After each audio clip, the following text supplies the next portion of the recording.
नमस्कार शेतकरी मित्रांनो, आपलं स्वागत आहे संदीप कृषी सेवा केंद्र या युट्यूब चॅनलवर. तर आज आपण पाहणार आहोत पीएम किसान योजनेबद्दल एक अपडेट. तर पंतप्रधान किसान सन्मान निधी योजनेबाबतचा मोठा अपडेट आहे. सध्या दोन मोठ्या गोष्टीवर चर्चा सुरू झालेली आहे.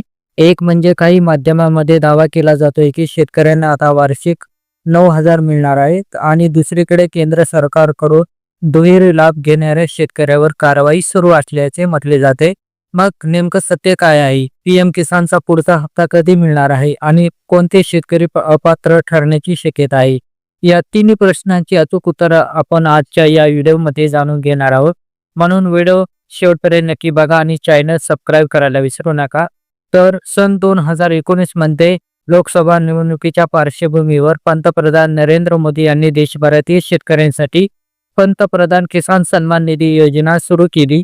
या योजनेअंतर्गत देशभरातील लघु आणि अल्प भूधारक शेतकऱ्यांना दरवर्षी 6,000 आर्थिक सहाय्य दिलं जातं. ती रक्कम 3 हप्त्यामध्ये म्हणजे प्रत्येक 4 महिन्यांनी ₹2,000 अशा स्वरूपात दिली जाते. ही योजना सुरू झाल्यापासून लाखो शेतकरी बांधवांना मदत झाली, पण गेल्या काही काळात या योजनेभोवती गोंधळ आणि अफवा वाढताना दिसत आहेत. अलीकडे सोशल मीडियावर एक व्हिडिओ व्हायरल झाला आहे. त्यात मध्य प्रदेशचे मुख्यमंत्री शेतकऱ्यांना वार्षिक 9,000 देण्याची घोषणा करताना दिसत आहेत. त्यामुळे आणि शेतकरी बांधवांमध्ये प्रश्न निर्माण झाला आहे का आता खरंच 9,000 मिळणार का? केंद्र सरकारने अशी घोषणा केली आहे का? यावर स्पष्ट सांगावं लागतं की सध्या तरी केंद्र सरकारकडून अशा प्रकारची कोणतीही अधिकृत घोषणा करण्यात आलेली नाही.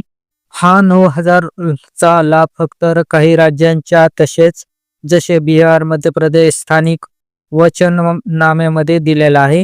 केंद्र सरकारच्या पीएम किसान योजनेच्या अंतर्गत शेतकऱ्यांना फक्त 6,000 वार्षिक मिळतात आणि अजूनपर्यंत त्यात वाढ करण्याबाबत कोणताही प्रस्ताव मंजूर झालेला नाही. म्हणून शेतकरी बांधवांनो, जर कोणी सांगत असेल की आता 9,000 मिळणार आहे तर ती माहिती अफवा आहे. कृपया तिचा गैरसमज करून घेऊ नका. पीएम किसान योजनेचा मूळ उद्देश आहे एका शेतकरी कुटुंबाला सहाय्य देणं, म्हणजेच एका घरातल्या एका शेतकऱ्याला. पण पडताळणीच्या त्रुटीमध्ये अनेक ठिकाणी पती आणि पत्नी दोघांच्या नावावर अर्ज मंजूर झाले आहेत. त्यामुळे एका कुटुंबाला दुहेरी लाभ मिळतो आहे. या पार्श्वभूमीवर केंद्र सरकारनं आता हालचाल सुरू केली आहे.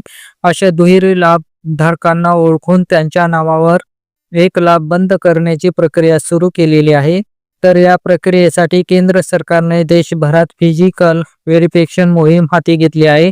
या मोहिमेत संबंधित जिल्हा प्रशासन आणि कृषी विभागाचे अधिकारी शेतकऱ्यांच्या खात्याची शिधापत्रिकांची आणि जमीन मालकीची पडताळणी करत आहेत. आतापर्यंतच्या माहितीनुसार सुमारे 46 लाखाहून अधिक लाभार्थी देशभरातून अपात्र ठरू शकतात, ज्यांनी एकाच कुटुंबात एकापेक्षा जास्त वेळा लाभ घेतला आहे. सरकारचं म्हणणं आहे की या पडताळणीचा उद्देश कोणालाही त्रास देणं नाही, तर न्याय लाभ वितरण सुनिश्चित करणं आहे. तर फिजिकल व्हेरिफिकेशनसह केंद्र सरकारनं अन्न व नागरी पुरवठा विभागाच्या शिधापत्रिकेचा डेटा आणि पीएम किसान डेटाबेस एकत्र करून पडताळणी सुरू केली आहे. या डेटामधून दोन समोर आलं की एका शिधापत्रिकेवर अनेक लाभार्थी आहेत, ज्यामुळे दुहेरी लाभ घेतला जातोय. आता अशा लाभार्थ्यांना योजनेतून वगळण्याची प्रक्रिया सुरू झाली आहे आणि पुढील हप्त्यातून फक्त एकाच सदस्याला लाभ मिळेल. मित्रांनो, सध्या बिहार विधानसभेच्या निवडणुका सुरू आहेत. आचारसंहिता लागू असल्यामुळे केंद्र सरकार कोणतीही आर्थिक योजना लागू करू शकत नाही. या निवडणुका 13 नोव्हेंबरला संपतील आणि निकालानंतरच आचारसंहिता संपेल. म्हणूनच पुढचा पीएम किसान हप्ता 13 नोव्हेंबर नंतरच वितरित होण्याची शक्यता आहे.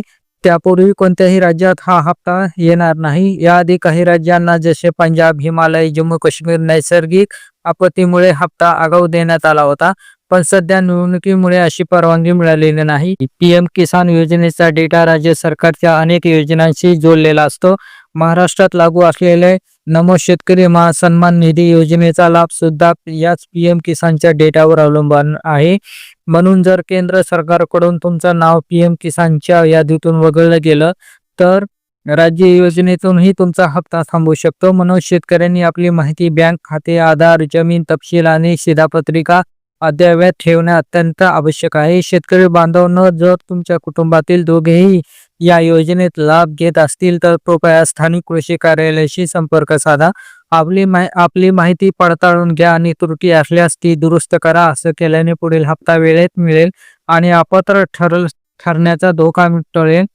तर एकूण सानुशासा पीएम किसान योजनेत शेतकऱ्यांना सध्या 6,000 रुपये वार्षिक लाभ मिळतोय. तर 9,000 बाबत पसरत असलेली माहिती ही फक्त अफवा आहे.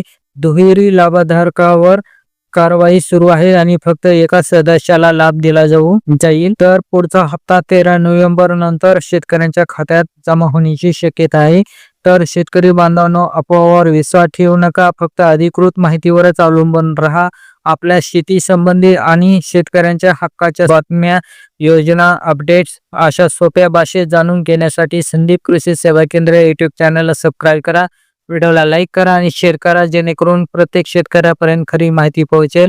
आपण पुन्हा भेटू नवीन अपडेट्स